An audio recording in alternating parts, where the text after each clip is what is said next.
Oi, pessoal! Mais uma vez o nosso podcast dedicado ao Grupo Brasil que dá certo, mas agora rompendo fronteiras para todo o Brasil. Obrigado mais uma vez pelo sucesso e pela audiência, principalmente de vocês que acompanham os grandes líderes multissetoriais, referências em empreendedorismo do nosso país. Olha, para você ter uma ideia, a empresa que nós vamos falar hoje, ela fatura 4 bilhões de reais ao ano, possui 22 mil funcionários, 1.300 restaurantes e muito mais que nós vamos saber no nosso encontro aqui, em que revejo um grande amigo, tenho uma grande admiração por ele, um baita empreendedor no nosso país, Daniel Mendes, presidente da Sapori.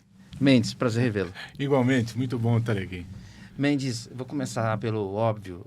Nós defendemos muito um Brasil que dá certo, e não só por uma questão patriótica, mas pelo canteiro de oportunidades que esse país é no mundo inteiro.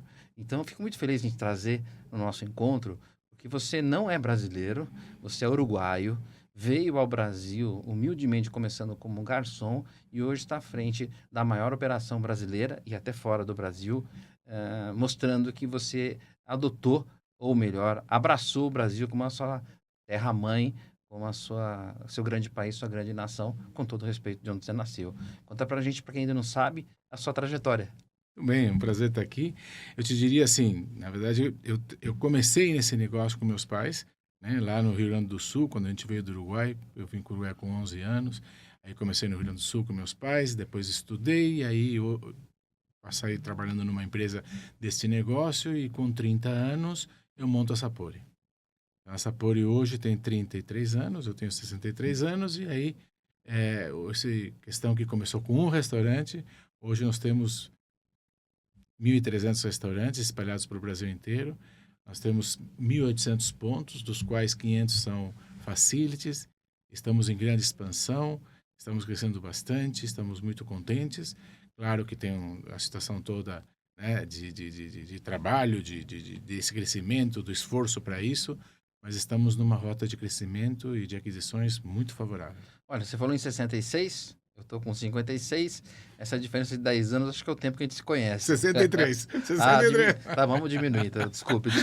Então, 8 anos seguramente é o tempo que a gente se Com conhece. O certeza. que me chama a atenção, apesar de tão robusto como vocês são, eu vejo que você tem uma característica que para mim me agrada pessoalmente, que é o privilégio de servir com excelência. Eu ouço muito você dizer, desde o começo, que você procura sempre entregar mais do que aquilo que você se compromete.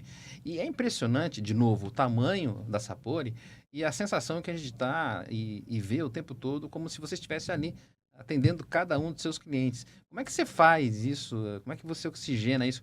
Como é que você cria esse pertencimento na Sapori? Seus colaboradores são todos com brilho nos olhos e eu vejo que você está ali, chão de fábrica na operação. Qual que é a sua característica? É isso mesmo?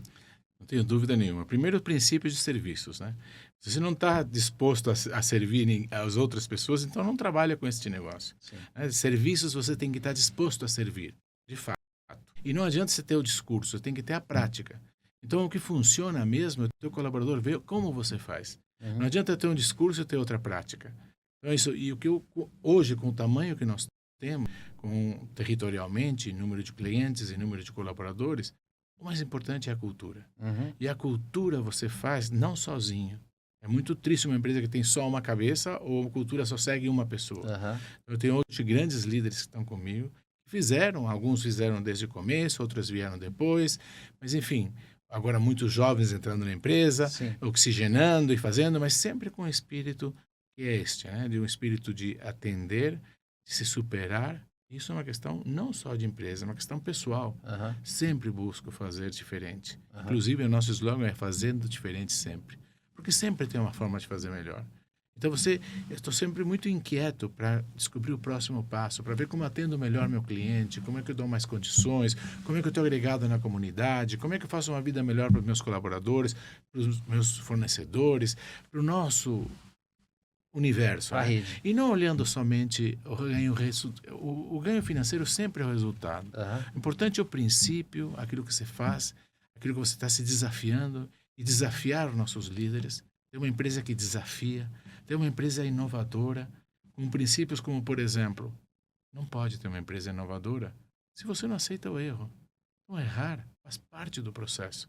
Então, aquela frase de que faça bem feito da primeira vez, Sim. a gente não acredita em nada disso. Claro que você não vai fazer um teste que comprometa muito, Aham. mas planos pilotos, vai fazendo. Então, assim, a gente sempre tem algo que está à frente e que estamos buscando à frente. Inclusive, hoje, também nós temos um projeto muito forte tecnológico que certamente nos trará aí uma liderança, além da liderança que nós temos, uma liderança tecnológica, mas sempre olhando um grande diferencial, Aham. que são as pessoas. Nós vamos entrar, inclusive, na evolução da nossa conversa sobre esse ponto da inovação e a tecnologia. Mas, repito, você tem 22 mil colaboradores, 22 mil famílias que você cuida, sem nenhum exagero, o seu ecossistema cuida disso. Mas eu lá atrás, quando nós conversávamos, eu não conseguia entender muito bem o que era essa operação e de que jeito ela se dava. E, incrivelmente, apesar do seu tamanho e a liderança que você tem no Brasil, até fora dele, algumas pessoas ainda quando eu digo Sapori, elas fazem uma pequena confusão. Eu já ouvi falar dessa empresa, é uma empresa de temperos e etc. Não, não é. Simplesmente a maior do Brasil aí em refeições corporativas. E você, disso, vem também se explicando. Hoje eu noto que a Sapori é muito mais reconhecida, de fato, pelo que ela realmente faz, né? Além de ser uma grande referência na sua operacionalidade. Mas o falta de conhecimento lá atrás que eu tinha, que eu acho aproveitar esse nosso encontro aqui para explicar cada vez mais para essa grande audiência, como é essa operacionalidade. Porque quando a gente diz, olha, 1.300 restaurantes, acho que, me corrija se for o caso, lá no passado, alguns anos atrás, você falou, Sandro, meu business principal, ele não é o restaurante. O restaurante, ele é um apêndice, ele é complementar para eu poder dar um atendimento 360 para o meu cliente. Porque eu imaginava que você tivesse como atividade principal os 1.300 restaurantes comercializando, mas depois eu fui entender que você tem isso dentro da empresa, não é? Então, como é que é essa operacionalidade? Vamos imaginar que tem uma empresa que quer contratar a Sapori, por exemplo. Então, nós temos empresas de todos os segmentos e nós temos divisões dentro da empresa, porque são públicos diferentes com necessidades diferentes. Então, nós temos, por exemplo, a área maior da empresa, que por vários anos foi a única área, que atendia indústrias e escritórios, chama B&I. Sim. Então, esta ainda hoje, deve responder por 60%, 70% do faturamento. Importante. Ainda é muito grande porque foi a base. Ela nos deu a plataforma, a condição, ela já estava espalhada no Brasil inteiro. E depois disso a gente entrou para a área hospitalar, a área educação e a área de remote sites. Que é isso? Remote sites são operações remotas. Sim. Então, por exemplo, você tem uma MRN lá, que é a extração de bauxita no meio da selva. Nós temos lá uma cidade praticamente que nós atendemos, onde tem hotel, onde tem restaurantes, onde tem bares, onde tem os restaurantes da própria empresa. Sim. E você tem, além disso, nós fazemos agora com facilities toda a parte, grande parte da prefeitura. Sim. Então, lavanderias, limpezas de jardinagem, limpeza de estradas, tratamentos de efluentes, enfim. Nós temos um... Setor público, desculpe, lá atrás você não atuava no setor público. Não, esse não é um setor Então, público. Esse é um setor, é uma cidade privada, porque é dentro de uma empresa. Tá. Você continua com o viés, então, 100% corporativo. Exatamente. Nós, esse ano, nós atendemos a Unicamp. Tá. Tivemos uma experiência, a primeira experiência, e muito feliz foi a experiência, está sendo a experiência, junto à Unicamp, né? Que tem como ser Campinas, a gente trabalha a nossa matriz em Campinas, e fizemos isso. Bom, então, separando isso, agora tem a área de eventos. Essa área de eventos originou-se a partir das Olimpíadas. Porque foi emblemática para vocês. Exatamente. Realmente a gente fez a FIFA nos 12 estádios. Isso nos credenciou para fazer a Olimpíada. Fizemos a Olimpíada no dia 70 mil refeições dias. A nata em termos de esporte. Um grau de exigência altíssimo. Total. Eu tinha o COB e o COI. Ou seja, o Comitê Olímpico Global e o Comitê Olímpico Local. Estamos falando de atletas. De atletas que no mínimo 4 anos se preparam para essa atividade. E que a alimentação é fundamental. É verdade. E até hoje, né, temos muito orgulho de dizer que a melhor Olimpíada de todos os tempos, até hoje, é a nossa. Reconhecidamente. Por quê? Porque geralmente é a última melhor. Antes de eu fazer 2016, Rio 2016, eu fui a Londres ver 2014. E realmente, quando existe uma cultura nas Olimpíadas que você vai capturando o melhor delas. Então, por exemplo, depois da 16, então eu trouxe muita coisa da Olimpíada de Londres. Sim. Só que com a comida brasileira, com o Rio de Janeiro, todo mundo queria estar antecipadamente. Tanto que deu alguns problemas no início, porque foi uma avalanche de gente querendo estar no Rio de Janeiro. E realmente foi excepcional. Então, mas você tinha um padrão a seguir, você tinha que garantir sabor local para todos os atletas. Então, Desafio. é muito grande. Então, essa especialização de, inclusive, fazer comidas religiosas, tanto a judaica, Vocês fazem também? nós tivemos que fazer lá. Pois é, A pois é. kosher a gente usou a comunidade, porque eram poucos, a árabe, a halal nós tivemos que fazer interno, porque eram 2.000 atletas. Sim. Então aí nós tivemos o prato, os ingredientes, enfim, e fazer culinárias que até então no Brasil não eram tão conhecidas, como Índia, como China, né? A coreana já era, a asiática de forma geral, claro que sim, Complexidade, né, mesmo? mas é muita complexidade. E 24 horas aberta. Foi este advento que disparou a sua vertente para eventos, então? Certamente, E isso certamente. vem numa crescente? Conta pra gente um pouco dessa Muito. questão do evento. Então, a questão do eventos começou então com a Olimpíada. Depois do fechamento da Olimpíada, que imagina que é um evento desses, né? Inclusive, só para citar, a Olimpíada é o segundo maior evento global. Só tem um evento maior que uma Olimpíada. Que é a Copa do Mundo. Não. Não? É menos do que a É Olimpíada. mesmo? O maior evento que existe, mais complexo que uma Olimpíada, é uma guerra. É preparar para uma guerra. Porque o maior, Que interessante a segundo maior é uma Olimpíada. Você tem que olhar toda a infraestrutura, você tem que olhar a disponibilidade, a segurança, os hábitos alimentares, alimentação, estadia, todo o conforto para dar isso num nível global. Não fazia a menor ideia disso. Toda essa exigência, Maior operacionalidade que isso, só uma guerra. só uma guerra. E você tem ritos ali, ritos de problema, por exemplo, até hoje, depois disso nós tivemos uma paralisação no Brasil, que foi aquela greve dos caminhões. Sim, lembra? sim, sim. Nós usamos a tecnologia da Olimpíada. Nós temos uma empresa toda regrada, toda patronizada, mas dá um evento, você tem que estar numa... Nós temos digamos assim, um comitê de conflito e ele quebra todas as regras. E quando teve esse tipo de coisa, quebra todas as regras para servir o cliente. Nós tivemos, durante a greve dos caminhões, atendemos todos os nossos clientes, mas disparamos crédito para as nossas pessoas, para nossas líderes, e era pai, mãe, marido de líder fazendo comida e não deixamos parar em nenhum restaurante. Muito menos, e nossos competidores chegaram a trabalhar até em escolas e hospitais, mas a gente fez em todos os lugares. Então isso foi muito do conhecimento que adquirimos na Olimpíada. Te trouxe excelência. Mas o que teve a culinária? A culinária e a possibilidade de fazer um evento dessa magnitude com excelência. Sim. Então a gente aprendeu a fazer comida de alta padrão em quantidade. Entendo. Essa credencial, imediatamente, nós fomos para o WTC. Aí que entra a operação do grupo Sapori Eventos. Eventos. Sim. E o primeiro grande evento foi trabalhar no WTC por alguns anos. E depois a gente fez... Hoje nós temos parceria com Alex Atala. Sim. Nós temos o Sete Gastronomia. Nós temos parcerias com outros chefes. Por exemplo, fizemos o Detão com Fogaça. Temos alguns eventos com o Rueda. Enfim, nós temos muita coisa hoje que a gente consegue pegar essa gastronomia e fazê-la em grande escala com os mesmos princípios que o chefe tem. Então, a gente tem uma aliança muito forte com esses chefes, porque a gente realmente faz o estilo deles em grande quantidade. Você faz escala com sabor caseiro. Exato. Com o sabor do chefe. Não é o meu sabor, é o sabor dele. A gente consegue fazer o que ele faz no restaurante para 200, 300 pessoas, fazer isso para Mas é um desafio enorme isso. É muito grande. E tem muita tecnologia embarcada nisso. Aí que entra a inovação? Uma delas, né? Tá. Uma delas. Você falava em inovação e mais alguns itens que faz com que chegue nessa excelência. Quais são? Bom, aí para isto nós temos a única fábrica, por exemplo, de sous vide do Brasil, com CIF, com tudo, é nossa. Fica em Juiz de Fora. Uhum. E fazemos uma alimentação que garante... O sous vide eu não sei se você sabe o que é sous vide. Não. Sous vide é, em francês, a vapor.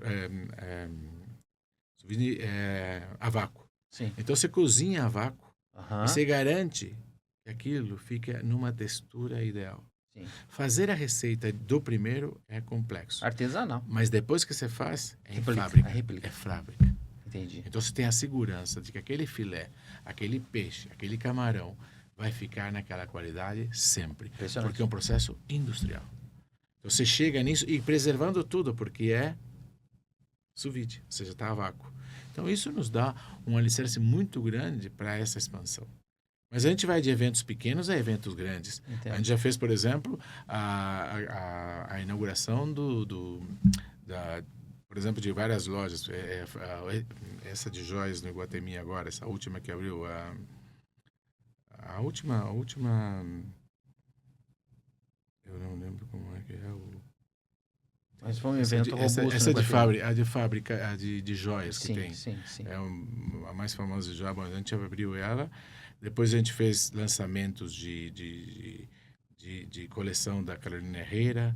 Nós fizemos vários eventos em cima disso que tem essa condição mais de maior, digamos assim, de maior requisito de qualidade, de padronização, de alta gastronomia. E eu tenho a impressão que, segurança. com relação ao setor de eventos, a adaptabilidade tem que ser muito grande, né? Porque cada caso é um caso. Exato. Não é isso? Tem que ter pessoas específicas, tem que ter porque você não tem 2 casamentos, você não tem 2 recepções, você não tem 2 aniversários. É um bloco.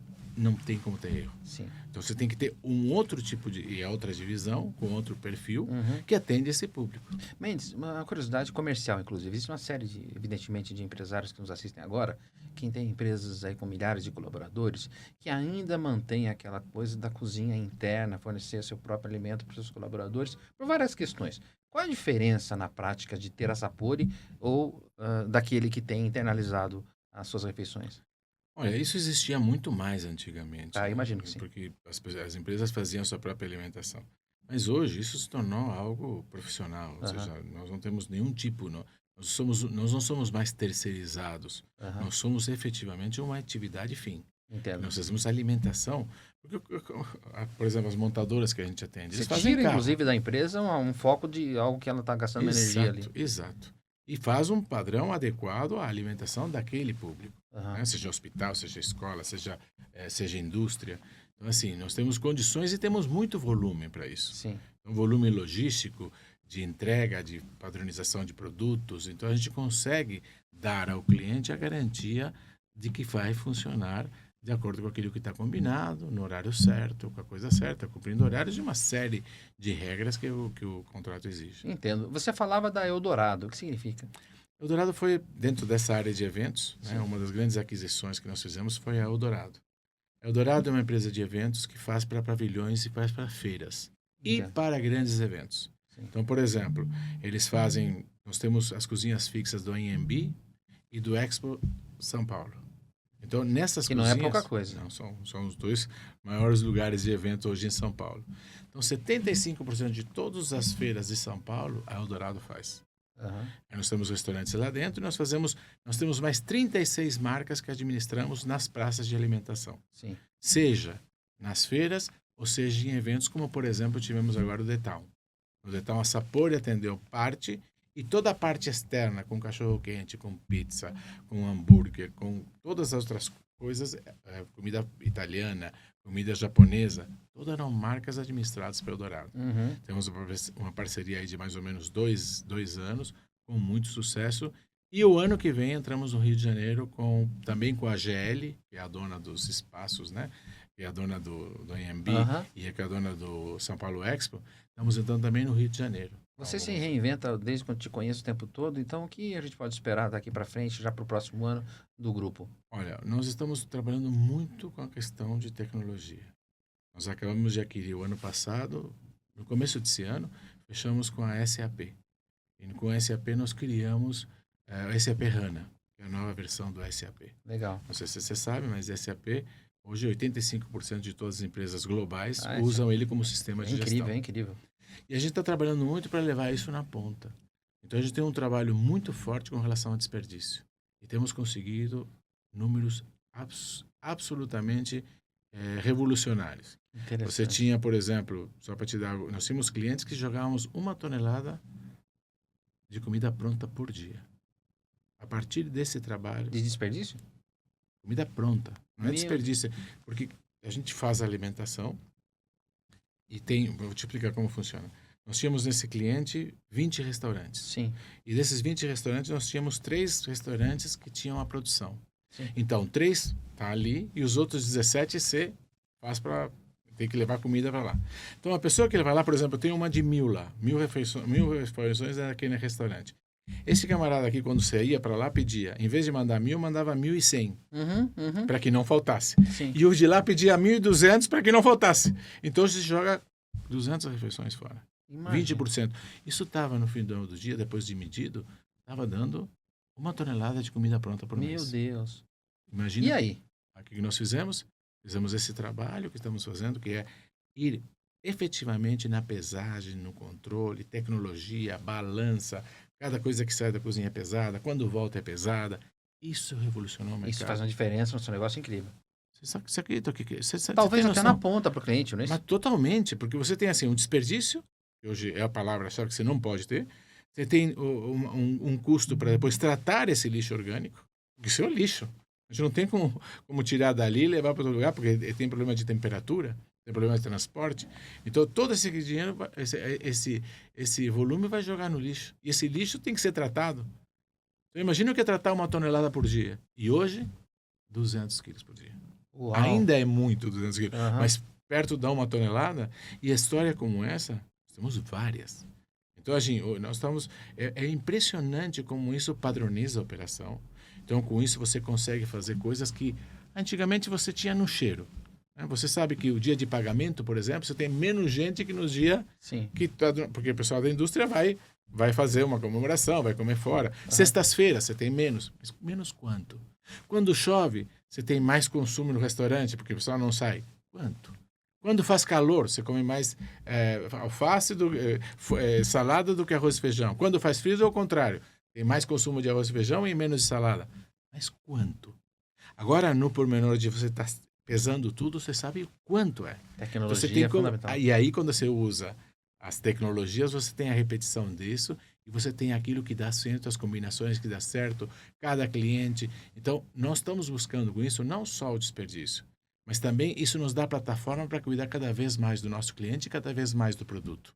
E aí, qual é o nosso objetivo? Ter tecnologia para tratar os 1.300.000 por dia, mas individualmente. Esse é o nosso grande desejo. Entendo. Poder, apesar de ter grande volume, conseguir entender a satisfação dentro daquilo que propomos para cada um dos colaboradores, ou cada um dos clientes que comem a nossa alimentação por dia. Porque são 1.300.000 refeições por dia. Dia.